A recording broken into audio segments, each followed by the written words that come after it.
आपण पाहत आहात जत मराठी न्यूज।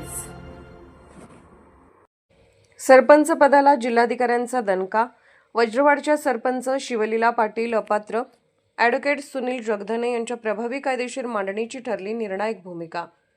जत तालुक्यातील वज्रवाड ग्रामपंचायतीच्या राजकारणात मोठी उलथापालथ घडवून आणणारा महत्त्वपूर्ण निर्णय जिल्हाधिकारी डॉ. मैनाक घोष यांनी दिला आहे।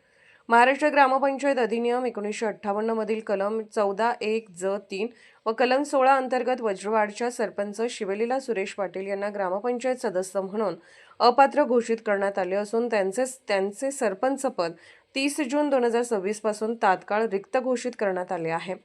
वज्रवाड येथील मल्लाप्पा जानाप्पा बनसोडे यांनी दाखल केलेल्या अर्जावर सविस्तर सुनावणी झाल्यानंतर जिल्हाधिकाऱ्यांनी हा आदेश पारित केला। आदेशात अर्जदाराचा दावा ग्राह्य धरत शिवलीला पाटील यांना सदस्य पदासाठी अपात्र ठरवण्यात आले असून त्यांच्याकडे असलेले सरपंच पदही रिक्त झाल्याचे स्पष्ट करण्यात आले आहे।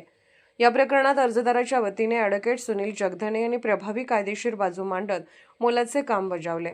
संबंधित कायदेशीर तरतुदी, पुरावे आणि न्यायालयीन मुद्द्यांची भक्कम मांडणी करून त्यांनी प्रकरण निर्णायक टप्प्यावर नेण्यात महत्त्वपूर्ण भूमिका बजावल्याची चर्चा कायदे वर्तुळासह तालुक्यात सुरू आहे। जिल्हाधिकाऱ्यांनी या प्रकरणात खर्चाबाबत कोणताही स्वतंत्र आदेश दिला नसून संबंधितांना या निर्णयाविरोधात 15 दिवसाच्या आत पुणे विभागाच्या विभागीय आयुक्तांकडे अपील दाखल करण्याची संधी उपलब्ध करून दिली आहे। या आदेशाची प्रत मुख्य कार्यकारी अधिकारी, जिल्हा परिषद सांगली, तहसीलदार जत, गटविकास अधिकारी, पंचायत समिती जत तसेच ग्रामविकास अधिकारी, ग्रामपंचायत वज्रवाड यांच्याकडे पुढील आवश्यक कार्यवाहीसाठी पाठवण्यात आली आहे। या निर्णयामुळे वज्रवाड ग्रामपंचायतीतील राजकीय समीकरणांना नवे वळण मिळाले असून पुढील सरपंच निवडीची प्रक्रिया आणि संभाव्य अपीलकडे आता संपूर्ण जत तालुक्याचे लक्ष लागले आहे।